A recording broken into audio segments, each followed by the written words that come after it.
वक्फ तरमीम बिल 2024 18वीं लोकसभा के तीसरे इजलास और राज्यसभा के इजलास में ज़ेर बहस बिलों में शामिल किया गया है।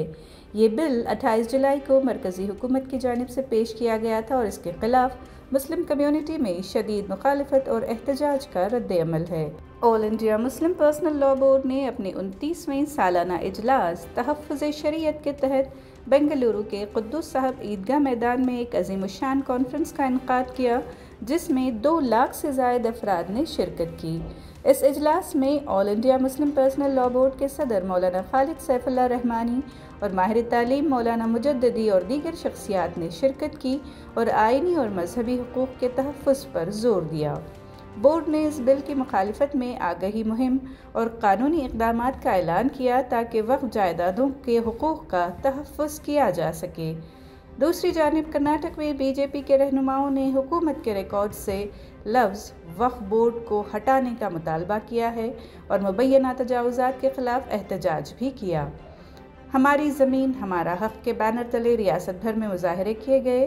बीजेपी लीडर सीटी रवि ने वक्फ बोर्ड को दिए गए हुकूक़ ख़त्म करने की बात की। वो लोगों को हम कहना चाहता हूँ, भारत में संविधान चलेगा, शरिया नहीं चलेगा। शरिया चलाना है तो आप पाकिस्तान जाइए, यहाँ केवल संविधान चलेगा। संविधान में मुसलमान को, हिंदुओं को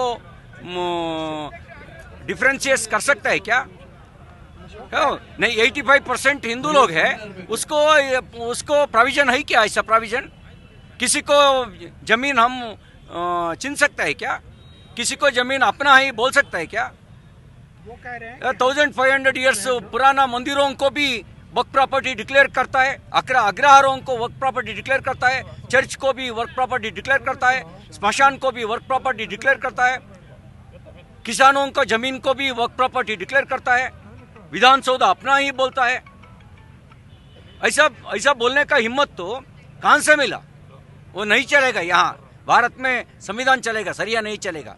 वो कह रहे हैं कि वो अपने अधिकारों के तहत ही अपनी मांगों को रखेंगे। वो उनको जो राइट्स हैं उसके तहत ही वो पार्लियामेंट को भी राइट्स है, संशोधन करने का राइट्स पार्लियामेंट को जनता दिया है। बिल को संशोधन करने का राइट्स देश का जनता दिया है पार्लियामेंट को। उसको धमकी मत करना। पार्लियामेंट को धमकी करना मतलब संविधान के खिलाफ कौन रहता है वो धमकी करता है। डेमोक्रेसी में धमकी नहीं चलेगा। और कर्नाटक बीजेपी सदर BY विजयेंद्रा ने हुकूमत के फैसलों को गरीब मुखालिफ करार दिया है।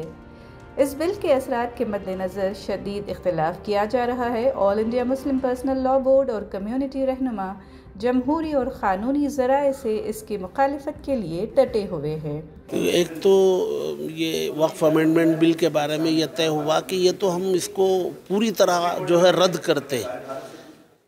ये जिस कम्युनिटी के लिए बनाया जा रहा है उस कम्युनिटी की राय लिए बगैर ये कानून बनाना, बिल पास करना, और वो कम्युनिटी आपके सामने अपनी राय रख रही है बहुत बड़ी तादाद में, आप सुनने के लिए तैयार नहीं, कबूल करने तैयार नहीं, तो आपका इसमें क्या फ़ायदा है? आपकी नीयत का खोट नज़र आ रहा है और आपके अपने फ़ायदे नज़र आ रहे हैं। लिहाजा ये बिल किसी हाल में कबूल नहीं है और अगर पास होगा तो जमहूरियत के दायरे में, कॉन्स्टिट्यूशन के दायरे में विरोध में जो कुछ हम कर सकते हैं, जहाँ तक कर सकते हैं वो किया जाएगा all India Muslim personal law board के तहत।